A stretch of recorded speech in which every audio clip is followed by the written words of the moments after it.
IT job కోసం try చేస్తున్నారా? Coding tutor లో ట్రైనింగ్ తో పాటు స్టైఫండ్ అండ్ 100% జాబ్ గ్యారంటీ. నమస్తే, వెల్కమ్ టు సుమన్ టీవీ. నేను మీ సాయి.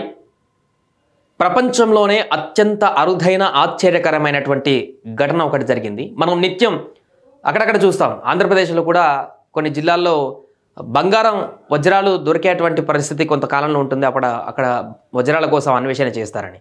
ఇతర దేశాల్లో కూడా బంగారు గనులు తవ్వేటువంటి క్రమంలో అక్కడ బంగారాలు నిక్షేపాలు దొరికేటువంటి పరిస్థితి మనం చూస్తుంటాం.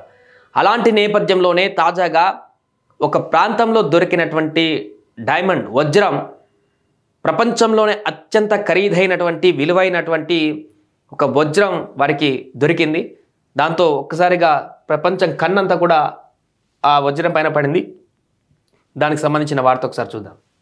బోట్స్వానా గనిలో 2492 క్యారెట్ల వజ్రం. సో ఇప్పటి వరకు గనుల్లో దొరికిన రెండో అతిపెద్ద వజ్రంగా రికార్డ్. మొత్తం ప్రపంచవ్యాప్తంగా అన్ని గనులలో కూడా దొరికినటువంటి అతిపెద్ద వజ్రాలలో ఇప్పటి వరకు చరిత్రలో అతిపెద్ద రెండవ వజ్రంగా ఇది రికార్డుకి ఎక్కింది. ఎక్కడ అంటే ఇది ఆఫ్రికా దేశం బోట్స్వానా గనిలో అతిపెద్దదిగా భావిస్తున్న వజ్రం లభ్యమైంది. తమ గనుల్లో ఇంతటి భారీ వజ్రం దొరకడం ఇదే మొదటిసారని బోట్స్వానా ప్రభుత్వం తెలిపింది. దీని బరువు 2492 క్యారెట్లని వివరించింది.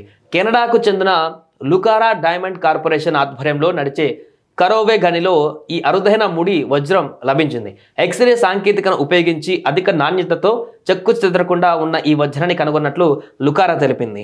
ఇంత పెద్ద వజ్రం లభించడం 100ఏళ్లలో ఇదే మొదటిసారని పేర్కొంది. గతంలో 1905లో దక్షిణాఫ్రికాలోని ఓ గనిలో కల్లినాన్ డైమండ్ బయటపడింది. 3106 క్యారెట్లున్న ఈ భారీ వజ్రాన్ని 9 భాగాలుగా చేశారు. అప్పట్లో వాటిలో కొన్ని భాగాలను బ్రిటిష్ రాజవంశీకుల ఆభరణాలలో వాడారు.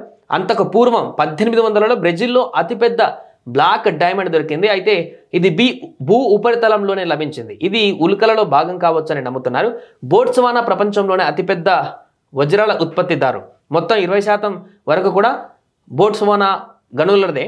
ఇటీవల సంవత్సరంలో ఇక్కడ గనుల్లో భారీగా వజ్రాలు లభించాయి. 2019లో కరోవే గనిలో 1758 క్యారెట్ల సెవెలో వజ్రాన్ని తవ్వితీశారు. దీనిని ఫ్రాన్స్కు చెందిన ప్రఖ్యాత ఫ్యాషన్ సంస్థ లూయిస్ విట్టల్ కొనుగోలు చేశారు. అయితే ధరను మాత్రం వెల్లడించలేదు. కరోవా గనిలోనే 1111 క్యారెట్ల లెసెడీలా రోనా అనే డైమండ్ లభ్యమైంది. దీనిని బ్రిటిష్ ఆభరణాల సంస్థ 2017లో $5.30 కోట్ల అంటే సుమారుగా 440 కోట్లకు దక్కించుకుంది. ఏది 1111 క్యారెట్లు ఉన్నటువంటి వజ్రం అప్పట్లో దొరికితే 2017 సంవత్సరంలో అప్పుడే 440 కోట్లకు పోయిందంటే ఇది ఆల్మోస్ట్ 2492 క్యారెట్లకు సంబంధించిన వజ్రం కాబట్టి, అంటే దానికి 2 రెట్లు కాబట్టి ఈజీగా ఒక 1000 కోట్ల వరకు కూడా ప్రస్తుతానికి 1000 కోట్లకు మించి ఈ యొక్క వజ్రం యొక్క విలువ ఉంటుందనేది కూడా మనకు స్పష్టమవుతుంది.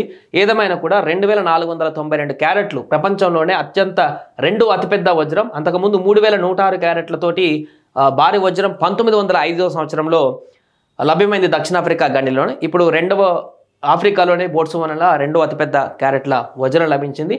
దీంతో అక్కడ ఉన్నటువంటి ప్రజలందరూ కూడా ఆసక్తి చూపిస్తున్నారు. ఇంత పెద్ద భారీ క్యారెట్ల వజ్రం దొరకడం పట్ల ఇది ఎంత ధర పలుకుతుంది, దీన్ని ఏం చేస్తారు, అది దానికి ఉన్నటువంటి విలువ ఎంత, దాని పూర్తి స్థాయిలో దాన్ని అంచనా వేసేటువంటి పనిలో పడ్డారు. ఏదేమైనా కూడా తాజాగా దొరికినటువంటి ఈ వజ్రంతో అయితే ఆభరణాలకు సంబంధించినటువంటి ఆసక్తి ఉన్న వ్యక్తులందరూ కూడా ఎంతో క్యూరియాసిటీగా అసలు ఏంటి వజ్రం, ఎక్కడిది, ఏంటి అనేటువంటి అంశం అయితే ఇప్పుడు సర్వత్రా చర్చనీయాంశంగా మారింది. సుమన్ టీవీలో మీ పర్సనల్ అండ్ బిజినెస్ ప్రమోషన్స్ కోసం కింది నెంబర్కి కాంటాక్ట్ చేయండి.